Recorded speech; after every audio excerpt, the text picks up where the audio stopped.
Masayang pamanyatampo kenikim parokya ning pangabinyag ning Ginoo ketikim Barrio Pasig, Balencandaba, Lalawigan, Pampanga.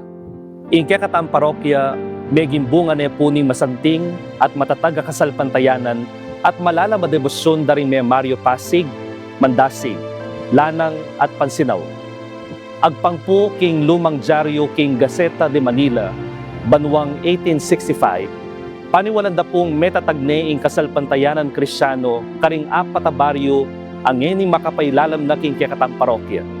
Keti king Barangay Pasig, baye metatag bilang parokya, kikilalalan de po ing Santa Cruz o maske baluan king Awos Aapong Cruz. Bilang mal a patron, ang pomeging sentro ning kasalpantayanan daring may Mario tanitang milabas sa panahon. Kilob daring may ngalabas sa nabanwa, ing bisitas ning Santa Cruz king Pasig, kayabe ring Baryo Lanang, Mandasig at Pansinaw, makapailalam la po king parokya ng San Andres, Apostol keti king Balencandaba. Kabang sisibuling lugal at ding may Mario lalo dangikit ing pamangailangan para kay karelang biye espiritual. Inyawad na imi kasarili lang parokya, pankanita mas lalo lang milapit ding sablang bininyagan king Pisamban, lalo na retang magnasan tanggap karimiyaluwang sakramentos. Anting pakibat king may sabing pamangailangan, ketagne pong Arsobispo Pasiano B. Aniceto, ing dating Arsobispo ning kekatang Archdiocese, imbayong parokya, ami katitulong Lord's Baptism, at formal yang metatag kanitang July 20, 1996. Manibat kanita ding apat a baryo, Pasig, Lanang, Mandasig at Pansinaw, migmula lang meging parti ni sasakupan ning parokya, anting lugal ti panalanginan, pamananggap kari sakramentos, ampong pamanyuyo king banal a kapulungan. Impong mumunang memastul king kekatang parokya, Ireverendo Padre Elmer Magat. Iamurin po in megdala king orihinal at mumunang imahin ning pangabinyag ding Ginoo king kekatamong parokya.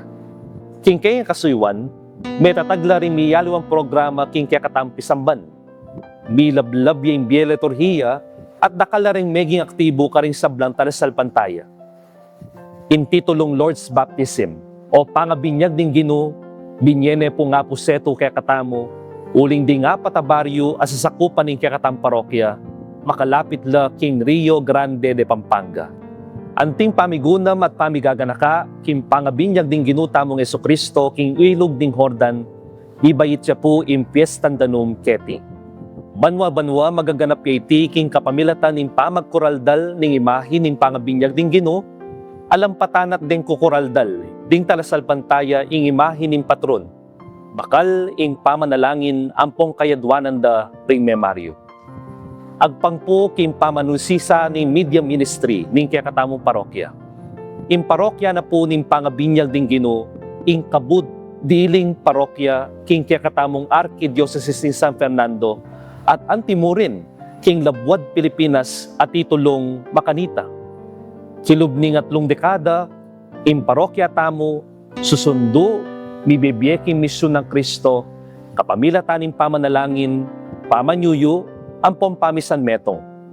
Manibat king komunidad amitipon lalam ng Apong Cruz, ang gana king meging ganap yang parokya, alang sawang antabayanan na katamo ning Ginoo, karimbalang daklat tamo, ban maging tapat king kaya misyon.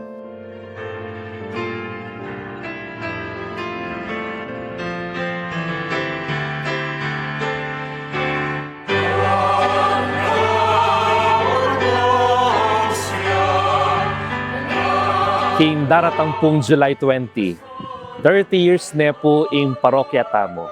With the team at lumpulong banwang magrasya, pasalamat at palablaban imisyon. Agkatanda kayungan pong tumagon karimbalang programa at activities ting kekatang parokya para king whole year celebration tamo. Yako po ing kayong hura paroko, Reverendo Padre Senon Tulio, maligayang anibersaryo ngan po kekatamdan.